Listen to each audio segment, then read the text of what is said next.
You know I'm right. And Joe Calabrese is here with me, of course, Nick Durst and Joe.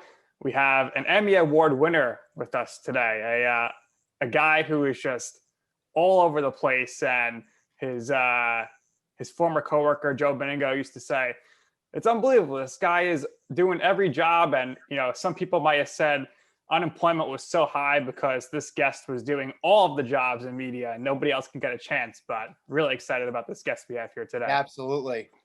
We're continuing our WFAN trend, right? We had Jerry Recco on, we had Evan Roberts on.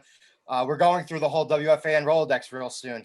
Got a former board operator with Mike and the Mad Dog. So we got some more Mike and Mad Dog stories coming very shortly. Another Syracuse grad. That's going to be really exciting to talk about. One of our favorite WFAN personalities. Really, really happy to have him on.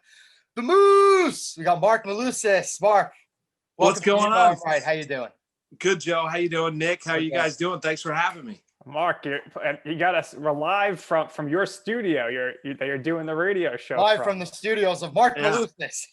Right from my basement here in Stamford, Connecticut. That's exactly right. How are you?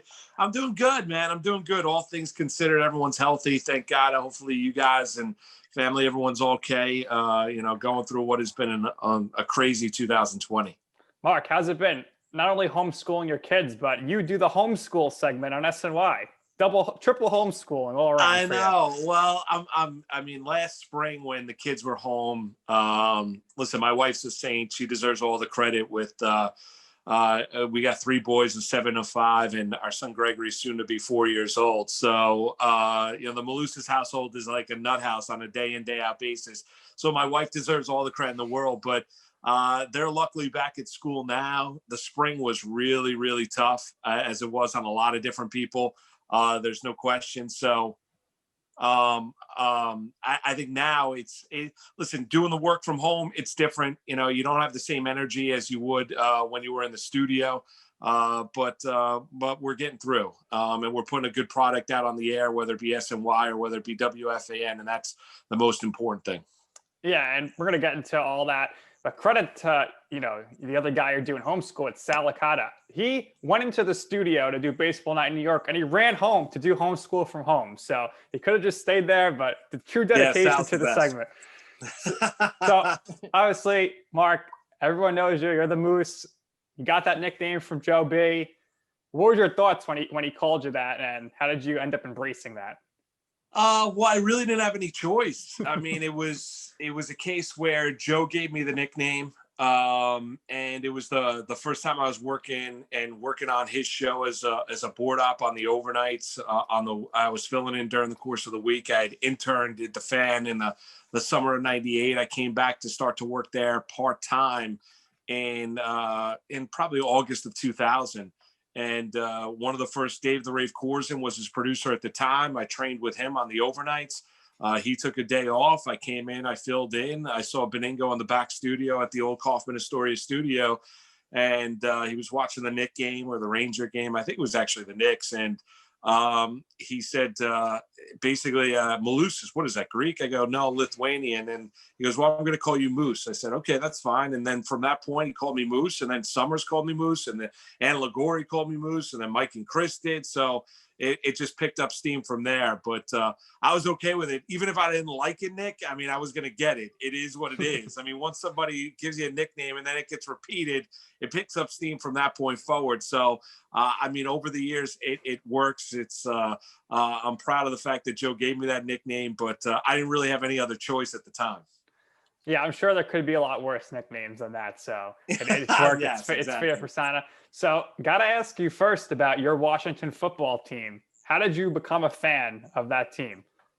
John Riggins. First NFL game that I ever remember. I remember watching Riggins run the football, number 44 for Washington. My whole family are Giant fans. We were Giant fans. My family are Giant fans, Yankee fans, Ranger fans, and Knicks fans.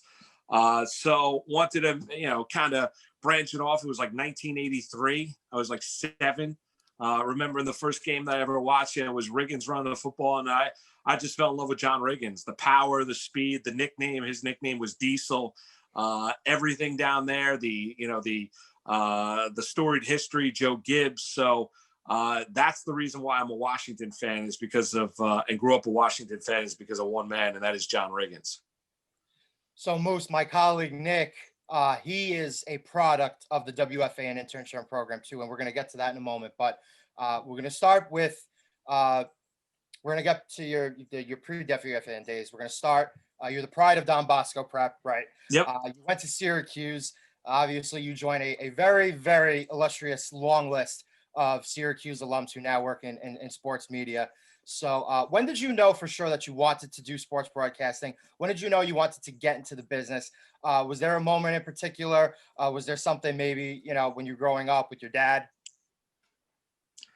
Yeah, it wasn't really, I mean, my dad, my dad's a big sports fan, but we used to listen to sports talk radio. I fell in love with it because I was listening to Chris and Mike. That's the reason why I fell in love with doing sports talk. I love hearing about sports. I watched everything when I was growing up. You can ask my sisters and my dad, and it was just something I love to do on a day in, day out basis. I can't remember wanting to do anything else. To ask the question, I mean, I talked about it when I was in high school. I talked about it when I was in 8th grade. It was something that I was really, really passionate about, and something that I really wanted to do with my life. And I've been fortunate enough to have the opportunities that and the doors that have opened for me. I've worked my rear end off. I've worked a lot and sacrificed a lot, and that's really what you need to do in order to cut your teeth in this industry. Is you do have to sacrifice a lot. When my friends were in their 20s and they were going out on the weekends, I was working overnights or working over at Sirius and doing updates and doing all these different things to afford myself the opportunity that I have right now. So I'm lucky, I'm blessed. I've worked my rear end off. But to answer your question, long story long, Joe, it's really been something I've wanted to do my entire life. So after college, you're working at WRCR in Rockland County, student sports director. From there, you go over to WFAN, part-time employee, intern, whatever you want to call it back then. How'd you get that opportunity there to, get in there with Eddie Scazzeri and get your foot in the door at WFAN? Yeah, I was an intern. In the summer of '98. So at that time, I was going back to Syracuse for one more year to start a grad program. They offered me a job after the internship. I didn't take it. So I was going back to school, and coming out of school, a buddy of mine, Tushar Saxena, who was working at the fan at the time, said, well, if you want to be on the air, you got to remain on the air and you got to stay on the air. So I was like, okay. And that's why I got the job at WRCR. My mom, God rest her soul, got me that opportunity, amazingly enough, because the guy that owned WRCR, she was good friends with his wife. And they had worked together at Sears. So I was looking for an opportunity at a college. It was a 500-watt radio station. I was news and sports director. I did an hour-long local sports show on Sundays. And then I was working a split shift, making $7 an hour Monday through Friday. I was working 5 to 8 a.m. and then coming back and working 4 to 7 at night. So that was my life right out of college, on a 500-watt radio station that you could barely hear out of the parking lot. So that's what I did then. And I did that for about 18 months. And then I called WFAN. I called Eric Spitz. And I gave him a ring. I said, I'm looking to try and get my foot back in the door. And I told him, if in order to be in the right place at the right time, you got to be in the right place. And this is the right place at WFAN. And I started working there part-time. I kept on doing the stuff at WRCR. I eventually gave up the news director, but I started working back at WFA in August of 2000. Yeah, WFAN internship program was pretty fun for me. One time, I don't know if you remember this. You were in this bullpen late at night. You had to come in and record something. You weren't going to be in the air, and you ended up broadcasting live over the Mets or Yankee game, and you were going out to everybody, and that was just a very funny experience. But I didn't even know that. Is that true? When did that happen?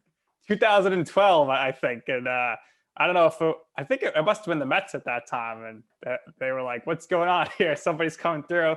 It was just a funny thing, and Oh, I think you're right on the joke. I had no idea. What interview was that? I had no idea. I think you had to come in to voice something over or something and then it ended up you were going out in the air into the game or something like that. But that was just a funny little moment, or maybe it was like a Devils game or something like that. But yeah, a lot of fun times, and great people have come in and out of that door as an intern, have gone into great things, yourself included. So you got to get a big break. You become the board operator for Mike and the Mad Dog. You mentioned you grew up listening to them.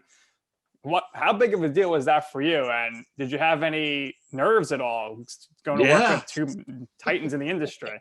Yeah, I had nerves, of course, man. Yeah, the flop sweats. Yeah, there's no question. I mean, you're looking at guys that started the medium, that were the successful. I don't think there's a better partnership or duo that Sports Talk Radio has ever seen. The yin and the yang, the energy of Chris, the knowledge of Mike, both New Yorkers, both passionate in what they did, the knowledge that they had, the respect that they had throughout the industry. I mean, you're talking about two titans. So yeah, there were a lot of nerves. I had gotten that opportunity because when I was working part-time, I began to be the fill-in board op for Jerry Recco, who started doing updates, and then he got a role to do overnight updates with Joe Beningo, and they had grown a liking to me. I was working with Chris Carlin, who was producing at the time, and when the job opened up, they offered me the job. So it was great. It was fantastic. It was an unbelievable experience. I worked with Chris and Mike for the better part of 7 years, right around 6.5 or 7 years. And I worked on the board and I produced. And when I first started with them, of course, there's nerves. You don't want to mess up. You want to give them everything that they need in order to continue to be successful. It's different when you hop on a show that's as successful as their show is, because you don't want to get in the way, because if you get in the way, you're going to be out the door. So it's a matter of finding your groove and making them comfortable with you doing the job. Yeah, I think you are really sincerely lucky that you got to work with them, because for anybody, especially Nick and I, when we grow up, you grew up watching Mike and Dog. We grew up watching everybody in that WFAN family. It seems like over the past 15, 20 years, a lot of special relationships have been forged. And from what I want to ask you is, first things first, were you more of a Mike guy, or were you more of a Russo guy? And the second part of this question is, obviously, Russo hasn't been there since 2008, right? He left. And I think the station, even with his departure, has still gone on to do a really tremendous amount of things since then. And there are a lot of personalities who have come from WFAN who you've had the opportunity and the privilege of working with. So are you more of a Mike guy, or are you more of a Dog guy? And who are your closest colleagues through the years, right? Because you've been there for well over 2 decades now. Obviously, Joe just left. I'm sure that's really, it was really depressing for everybody. Obviously, Craigie had everything going on in his life, and now he's come back. So Evan, we had Evan on a couple of days ago, and he said the energy in that building has changed. So were you more of a Mike guy or a Chris guy? And who are some of the closest colleagues that you have forged relationships with through the years? Joe, I was probably, in the end, I probably leaned toward being more of a Chris guy than a Mike guy. I mean, I had a good relationship with both, but I mean, Chris spoke at my wedding, so he was one of the readers at my wedding. So I have I had a really close friendship with Russo. Still to this day, I can reach out to him at any time. Not that I can't with Mike, and I text with Mike here or there. It was just different. It was never. I know people get into that whole idea of being a Chris guy or a Mike guy. Scazzeri was a Mike guy, and Carlin was a Mike guy, whatever it might be. And it's a matter of I took a lot of pride in the job that I did. I think the relationship just was different with Chris than it was with Mike. Not that I didn't have respect or Mike didn't have respect for me. It was just more of a friendship that over the course of time that I had with Chris, which is great. But like I mentioned, Mike has been really good to me over the course of my career. Advice, anything I need, I've been able to ask him for his advice. But probably over the years, I would probably say Russo. I mean, he did a reading at my wedding. But who did I have good relationships with? I mean, really, Ian, Sid, Jody Mack, Beningo, I'm very, very close to. not as close, obviously, to Evan, but Joe was it gave me advice over the years, and I really had the impact that he made on WFAN. It's an indelible mark. I have a really good relationship with Chris Carlin, Maggie, who I do shows with on a day in, day out basis. One of my best friends in my life is Brian Monzo. We talked about Sal before. We became friends at WFAN. Licata, that continues to this day, and we work with each other each and every night on SNY. I'm good friends with Chris McMonagle, Boomer, Craig, even though I never really worked and I produced Boomer and Chris's In the Huddle show, which was a syndicated NFL show going back a number of years ago on Westwood One. So, I mean, I've known Boomer for all these years. Craig, I used to see him, twice a week when he was doing the morning show with Boomer. So, I mean, really, I found it where I'm kind of an easy guy to work with. I've been able to build a lot of great bonds and friendships over the years with a lot of people I've worked with. So 2007, things really start happening for you. You're doing overnights, WFAN, you're doing countless fill-in daytime shifts and holidays. And then Yes. you mentioned Chris Carlin. I'm guessing he had something to do with getting you the Rutgers pre and post game gig. I mean, he's the voice of football. So tell us about, that 2-year period there where things are starting to crystallize for you. Well, I got an opportunity to go and do on-air work. Evan at that time, who you guys mentioned that you chatted with him earlier in the week, Evan transitioned from overnights to doing middays, and his overnight shifts opened up. So I got offered the job to do Monday mornings, Friday mornings, and Saturday night into Sunday mornings, which I was already doing. So I left Chris and Mike to go do that January of 2007. And started doing overnights from that point forward for a long, long time. So that was a dream come true. I wanted to do regular shifts on WFAN. It didn't matter at that time of the overnights. I'm at that stage. What am I? 90s? What is that? 2007. I'm. Let's see, how old was I? Oh yeah, I'd be 41 years. No, I'd be 31 years old at that stage. So I'm 31 years old. Get an opportunity to go do 3 overnights a week. On WFAN, it was a dream come true. As far as the Rutgers goes, it was all Chris Carlin. I got back from my honeymoon. I got married July 26, 2008. Started doing Rutgers that fall.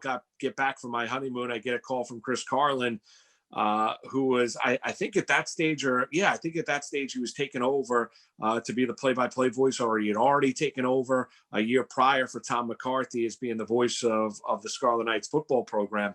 And he said, well, we're looking to expand it. We're looking to do a pre and a post game to football coverage. Would you be interested? I said, yeah, I'd be interested. So that's how I got my foot in the door. It was all because of Chris. He reached out to me, thought I'd be good for the opportunity. I was appreciative of that, and been doing Scarlet Knight football since 2008. Yeah, that's awesome. And from there, you end up doing some TV. You go to SNY, and at the time, I think Joe B and BT, Carlin and Shine are probably the face of the network. Now it's certainly you. We see you on there all the time as one of the key guys. Did you ever have any thoughts that you wanted to do TV, or is that something that you were just happy that came along? And who is it that got you in there? Yeah, it's strange. It's really a funny kind of small world story. So what happened is that they were looking to do some night programming on their. They were doing a news wrap-up show, a sports news wrap-up show, and they wanted to bring debates into it. How we have all gotten into this debate world in sports on radio and on TV. And they had the program director over there had heard me on the overnights, had liked what I was doing on the overnights on WFAN. And Chris Carlin passed along my number to Gene Willis because she was looking for it. Gene Willis, who was working at SNY at the time, reached out to me. Said we were looking to do some tryouts. Would you be willing to come in? I did 2 tryouts. I did them with Gordon Damer, and they liked what I did. I get offered a job in March of 2008, a couple months before I get married, and I've been with SNY, who's been really good to me ever since March of 2008. So I started doing just the sports night. We used to be on at 10 o'clock. Now we're on at 11. It was at 10, then it was at 10:30. Now it's 11. And I've been doing those. So I first started doing the debates with Jonas Schwartz. Gordon Damer decided to take a job with the Yes Network. Then it became Eamon McEnany. Then it became Sal, who I've been doing with now for the past number of years. So It's been a blessing. I never really thought I'd get into TV. It was really radio or anything else. The SNY opportunity came along. I'm really fortunate that it did. They've been really good to me. I've appreciated the opportunity that they have afforded me as well. So it's worked all the way around. Just fantastic stuff there. And then on the radio side, your CBS Sports Network, they launched. So you start doing weekends with Maggie then. So you're building that rapport then. You're doing the Sunday morning NFL shows with Mike's retirement. And then, big thing happens. You're getting the morning show with Taz. And I know you're a wrestling fan. So what were your thoughts when you found out that it was going to be Taz and the Moose mornings on CBS Radio coast to coast? Yeah, I was happy. I was happy for the opportunity. And Taz is a great personality, obviously a very, very famous wrestler. What he accomplished in the ECW and the WWF, WWE, and now you see him in AEW. So he's been all over the place. So it was good. It was fun doing mornings. I don't know if I'll tell you that I'm a guy that loves waking up at 3:30, 4 o'clock in the morning. That's something to get used to. In 2 years, I never really got used to it in any way, shape, or form. It was tough waking up. How'd that go, Mark? Would you go to SNY and then go straight to the studio? Yeah, there were times. So for 2 years, I slept 4 days a week at my dad's house. I'm married. I got 3 kids. So I'd get off SNY at 11:30, sometimes midnight. I'd drive to my dad's, who lives in Rockland County, just over the GW Bridge, shorter drive there. So for 4 days a week during the week, I'd be staying at my dad's house. I'd be waking up at 3:45, 4 o'clock in the morning, then driving down, going to do it, coming back, going to do the show with Taz, working from 6 to 9 a.m., driving back up to Stamford, Connecticut, and taking a nap, and then sometimes driving right back down to the city to go do SNY. So it was a grind for 2 years. I wouldn't change the experience for the world, but it was certainly that, and learned a lot from working with Taz.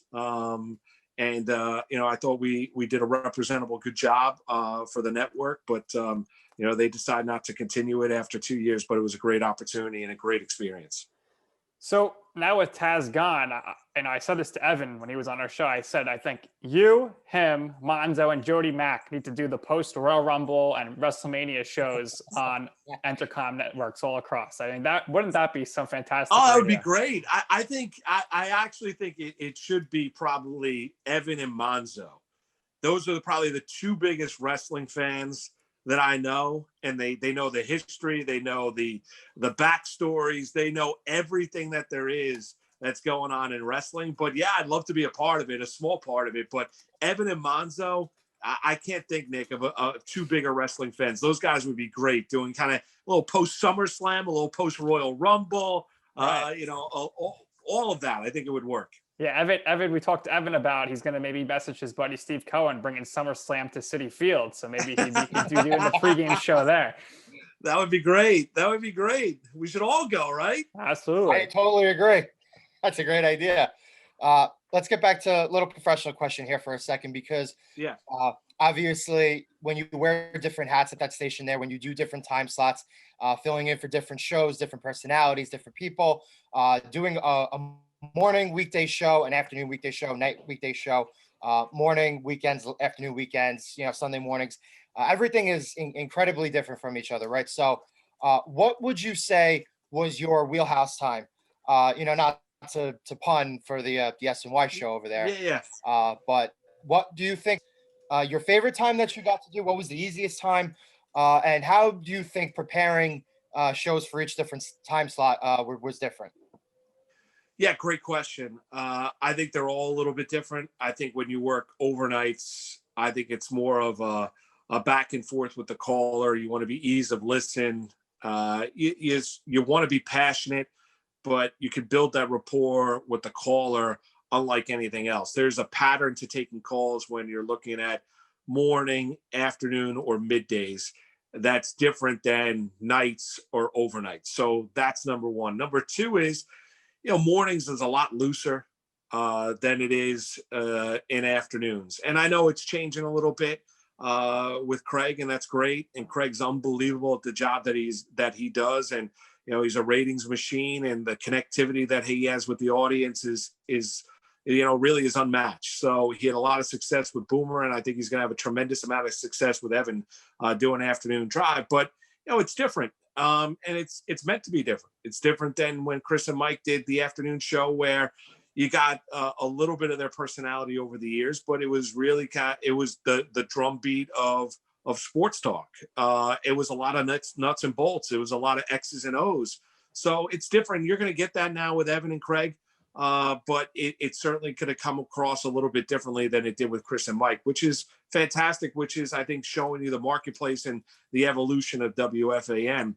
So afternoons is, a little bit more now, has a little bit more breadth to it as compared to, say, middays. Middays, we can have some fun. We do have some fun, Maggie and I. We're going to obviously do some good and give the sports fan what they're looking for. Really, I enjoyed working in all of them. Answer your question. I think it's a matter of finding a partner that you enjoy working with. I enjoy working with Maggie on a day in, day out basis. It's also a little bit different when you look at it. I think there's a little bit more freedom to be kind of, in the mornings. You're doing a morning show. People are waking up. They're not going to get hit over the head. You can hit the sports, but you want to be entertained. You're going to be entertained in middays, but you're going to be a little bit more sports oriented. I think in afternoons, when you're driving home, you not only want to be entertained, but you want to be given the necessary info as well. So I've enjoyed the experience. I'm the host that I am now based on all the experiences that I had working in all those different time slots with a lot of different people. Work with. So you mentioned Maggie, obviously your partner for many, many years. So I worked freelance for CBS for a brief period of time. And as I was doing that, I got to work the Boomer and Carton show in the morning, which was absolutely excellent. And we would want to mention to you, one of our favorite sports personalities is Kim Jones. And yeah, Kim's great. There were times where you would fill in for the morning show with Kim, and I really sincerely think you guys did a tremendous job together. And you've gotten very lucky because Maggie Gray has become a trailblazer when it comes to women in sports radio. Obviously, the work that Kim Jones does is absolutely outstanding. So if you want to just talk to her, if you want to talk about her briefly. I love Kim. I mean, Kim's great, Joe. I mean, yeah. I love her. I don't have, I enjoy working with Kim. Kim and I talked about, doing shows together, and I enjoyed working the mornings, afternoons, middays with Kim. Kim's great at what she does. She's a trailblazer in her own right. What she did at the Yes Network, what she now does at the NFL Network. I don't think there's a better reporter out there. We had a great rapport and chemistry on the air.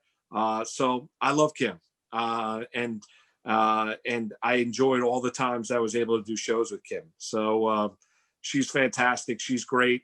I love watching her on the NFL Network. I feel like she takes care of the viewer and the listener, whether she's on TV or whether she's on radio. She's fantastic.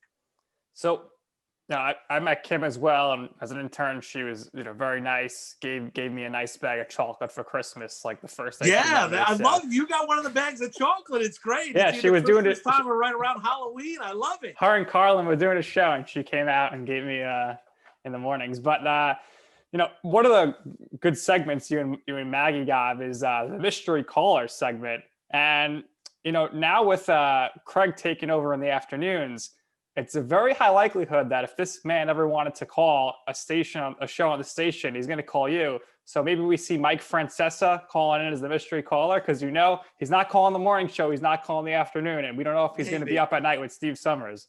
Yeah, I think, Nick, you're probably on to something there. I don't think there's any doubt. I think that's probably the landing spot for Mike.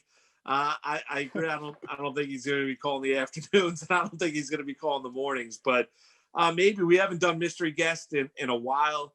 It was great, and it was a great idea from our producer, Brian Monzo, during the pandemic, and he lined up a lot of great guests that we had tremendous interviews with, sometimes long-ranging interviews that went 30 or 35 minutes. So Mark Cuban, up and down the line, Doc Emmerich, it was fantastic. Gary Thorne, it was fantastic. So But yeah, I mean, Mike is a legendary voice. I think anytime Mike wants to call into WFAN, Mike's going to be given an opportunity to voice his opinion. Yeah, I think as long as he could fix his phone issues, because whenever we call Joe Neville, you hear beep beep beep. So I don't know how you would deal with that, but yeah, I think if he's calling the show, it's probably you, or he's going to call Evan on Saturday morning. So we'll keep an eye on that. You mentioned Monzo, who of course was Mike's longtime producer, and his longtime board op, Chris McMonagle, was with you guys for a while, and now he's with the afternoon show. But I think, those two guys there, they are the future of WFAN. And I think there's going to be some big things for them for years to come. Yeah, love Chris and Brian. They're both great. They really are. And Chris has got a great opportunity now working with Craig, and he's doing the shows on Saturday night. And it's kind of funny, the story. I don't know if you guys have heard the story, but how that came to be. So it was, we went out for a trip to Vegas. This is before I was married. So it's got to be maybe like 13 years ago or something like that. So it was me, Monzo, Licata, and Giannotti. Wow. All four of us went out to a trip to Las Vegas. And one night we were at Pure, the nightclub. It was the same night that Licata and I got a picture with, God rest his soul, Manute Bol. So it was toward the tail end of the night. Sal had too much to drink. I was helping Sal get back to the room. I get a call on my phone. Monzo calls me and says, I got somebody that wants to meet you. And so I said, who's that? He goes, can meet me down at, I don't know, the Seashell Bar or wherever we were staying. I was like, yeah, I'll meet you down there. So I get Sal up to the room. He goes to bed, right? So I go back down, and what happened is that one of McMonacle's friends almost picked a fight with Monzo while they were on an elevator. McMonagle saw Monzo hanging out with me. He said, are you here with Malusis? He goes, yeah, he's upstairs. He goes, I'd love to meet him. So that is how it was, over a woman or over a girl, or I don't know. I forget what the entire story, but anyway, McMonagle. So I end up meeting McMonagle that night. He's looking to get an internship at WFAN. Giannotti and Monzo leave. Sal and I end up hanging out with McMonagle and his friends another night out in Vegas, and he ends up getting an internship at WFAN and begins his journey at WFAN, and he's great. And I love Chris. He's a good man. I wish him all the best. He's a great talk show host. He's going to do great things on Craig and Evan's show during the course of the afternoon. But that's how McMonagle got part of the WFAN family, and he might have gotten there on his own. But the first time I ever met McMonagle, it was at like 3:00 in the morning in Las Vegas. What happens in Vegas stays in Vegas, but now that's it. Not that story though. Only for you guys. There you go. So there was a moment in this timeline where we had the potential to cross paths, and it never happened. But so I want to get into a story because you went to the 2015 Belmont Stakes. That was the Belmont that American Pharoah won the Triple Crown, right? Yes. You took a picture, and I don't know if you're going to remember this, but the way I frame it, I hope you do. My best friend in the world, outside of this guy right over here, my colleague, you took a picture of some crazy cat in a Hawaiian shirt with a horse head. Do you remember that? I That's do remember my best friend, Gene. He met you, my friend Gene. They met you at the Belmont Stakes, and they said they had a really great time. But yes, he still has that picture. I'm going to try to see if I can get it, and that way I could give it to Nick to. I want to see it. You got to send me that photo. I want to see that photo. I'm going to get it for you. But I just want to. I want to ask you. I think we asked that question. Obviously, you guys have covered a really wide scope of things. Obviously, Yankees championships, the Giants championships, right?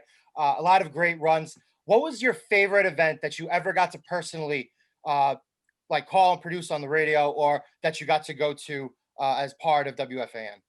Yeah, the first Super Bowl I ever got to go to, which was the Houston Super Bowl, Carolina, New England. I had first week ever producing Mike and Chris on Radio Row. We had an unbelievable week producing. Got a lot of great guests. Only show that week to get on Brett Favre, who was the Snickers hungriest man of the year that year. And just had a great week. And it was my first experience producing away from the station and getting to enjoy, like, going out to dinners, going out to some parties, meeting a lot of people. It was just a really fun experience. And it was the first Super Bowl I ever got to go to. And it was something I'll never forget. I'm lucky to be able to go to a Super Bowl. I went to it there as a member of the media. Obviously, I'm sitting in media seats, but just to be in the building, and that's the Super Bowl where you had the Janet Jackson nipple thing with Justin Timberlake. So, I mean, it was an unbelievable Super Bowl. Watching that halftime show and everything, it was crazy. It was great. So, I've been to a lot of great events. Luckily enough, Final Fours, Super Bowls, Red Sox, Yankees, the big comeback from Boston, 3-0 down, was there for 6 of those 7 games. Did you drive home with Mike from New England? I did not. I did not. No, I did not. So, I mean, but going to the Super Bowl for the first time was an unbelievable experience. Marc, this was amazing. Unfortunately, this was pretty rapid fire. We tried to do a lot of things really, really quickly. Obviously, we're working with time constraints, but you were an outstanding guest. We really loved having you on. We would like to have you on again real soon. Maybe talk about other New York sports. Maybe hopefully we could have you on for some Royal Rumble and WrestleMania predictions, and we get to talk about wrestling more. But this was really, really fun. We love your little setup you got over there. Thanks. I want to wish you and your family a very happy holidays, very Merry Christmas. Hopefully you guys stay safe throughout with everything that's going on in the world. Nick and I always give the last word here to our guests. So the floor is yours. You're more than welcome to say, to promote, to share anything you want. Thanks again for coming on, man. We really appreciate it. Thank you, Moose. No, listen, anytime, anything you guys need, just shoot me a text, what have you. I'd love to pop on again, talk New York sports. You want to talk wrestling, whatever you guys want to talk about. I really appreciate the time you guys did. I wish you guys all the success, and anything you guys need, just let me know. And it was great having a conversation with you guys and being able to talk. And that's really what it's all about. So happy holidays to you guys, to Nick and Joe. Stay safe, you and your families, through this crazy time. And hopefully we can return to normal real soon. Thank you very much, Moose. We really appreciate it. We had a great time looking down memory lane with you. So for our very special guest, Marc Malusis, and for my co-host, Joe Calabrese, I am Nick Durst, and this has been You Know I'm Right.